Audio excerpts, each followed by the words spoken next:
Now, the second move of that triple threat situation is called a crossover. And the crossover is strictly just a change of direction.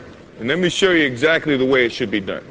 In protecting the basketball, you're jabbing with your right foot, and the defense sometimes react that way, and you want to change your direction.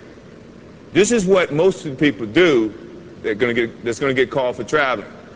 In jabbing with this right foot, they get so quick, they go this way by moving their left foot, which is your pivot foot. That is traveling in any league.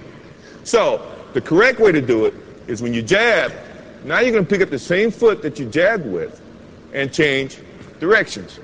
And in putting the ball down, good defensive players, if you put the ball out here, have long enough arms. Scottie Pippen, for one, can slap it. Your momentum is going this way and the ball is going that way. Good way to correct that is when you jab, now you change. If you put the ball here, you got protection from your right leg.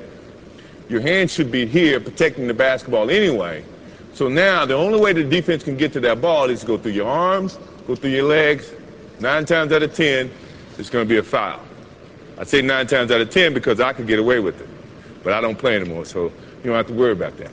So, jab step, change the direction this way, putting the ball inside your legs. Now, the good thing about an offensive player is you got to be able to go both ways. If you go one way, now you're limiting your options. The defense is going to read that, and then they become more, I guess, have the advantage to try to limit your options. As an offensive player, you never want to limit your options. So when you're working on that move to do it this way, also do it that way. So now you can have 2 options. If my man is taking a defensive stance, the thing that I'm looking at right now is he's playing parallel. So now he's playing me to go either way, which is good. Which it also, to me, means all I have to do is give him a nice little fake this way. He's going to think and feel that that's the way I'm going. My change of direction is a little bit better to use when you see a guy with the parallel stance. Mainly because he doesn't know where you're going. So now you have so many options, you just try to use as many options as you can. Now, if he had his right foot forward, that to me is saying, now he wants you to go this way. The last thing I want to do is go where the defense wants me to go. I want to go opposite. So this is when now he takes his step that way. The change of direction means he's got to pick up this foot and open, then slide to keep up to you as an offensive player.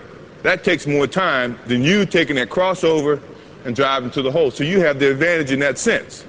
Now, if he has his other foot up, this is what I was telling you about being able to go both ways. Now you can do the same thing and attack it this way. You see what I mean? So now he can't limit your options. So you should look, before you take your stance, look how the defense is playing you, and then decide which is your pivot foot, your right foot or your left foot, and then attack.